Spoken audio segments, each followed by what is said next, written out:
Hello everyone, আমি বৈশাখী। আপনাদেরকে আমার চ্যানেলে স্বাগত।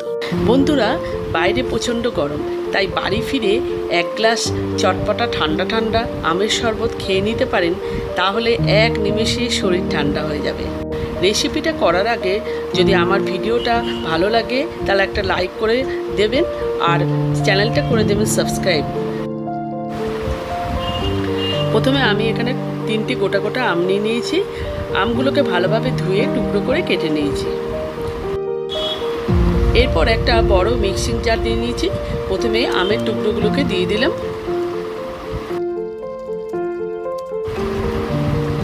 এরপর কিছুটা পরিমাণ দিয়ে দেব পুদিনা পাতা, কিছুটা পরিমাণ দিয়ে দেব ধনে পাতা। এরপর 1 চামচ জিরে ভাজা গুঁড়ো, 1 চামচ মৌরি গুঁড়ো, 1 চামচ গোলমরিচ গুঁড়ো, স্বাদ মতো বিট নুন। এখানে 4 চামচ চিনি দিয়ে দিয়েছি। আপনারা মিষ্টি যেভাবে খাবেন সেইভাবে দিয়ে দেবেন। আর কিছুটা পরিমাণ টক দই দিয়ে দিলাম। এটা অপশনাল, আপনার বাড়িতে যদি থাকে তাহলে দিয়ে দেবেন। আমার বাড়িতে ছিল তাই আমি দিয়েছি। এরপর 2 বাটি জল দিয়ে দিলাম।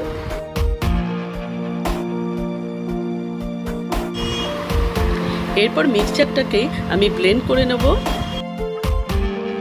মিক্সচারটা আমার রেডি হয়ে গেছে। আমি এখানে 2টো কাচের গ্লাস নিয়ে নিয়েছি।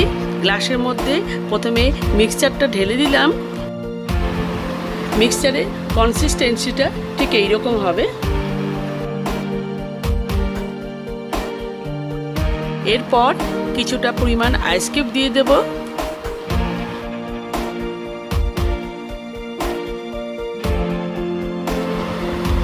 এর সাথে কিছুটা পরিমাণ জল দিয়ে দিলাম।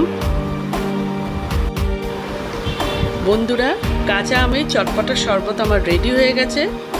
এই শরবত আমাদের যেমন তৃষ্ণা মেটাতে সাহায্য করে, তেমনি ডিহাইড্রেশন থেকে শরীরকে বাঁচায়। আর তাছাড়া এটা কেমিক্যালবিহীন, স্বাস্থ্যকরও বটে। তাই বাড়িতে এটা কষ্ট করে হলেও অবশ্যই বানাবেন, ভালো লাগবে, উপকারও হবে। আমার ভিডিও দেখে যদি আপনারা উপকৃত হন তাহলে চ্যানেলটাকে করে দেবেন সাবস্ক্রাইব আর একটা লাইক করে দেবেন। Till then, take care, bye by.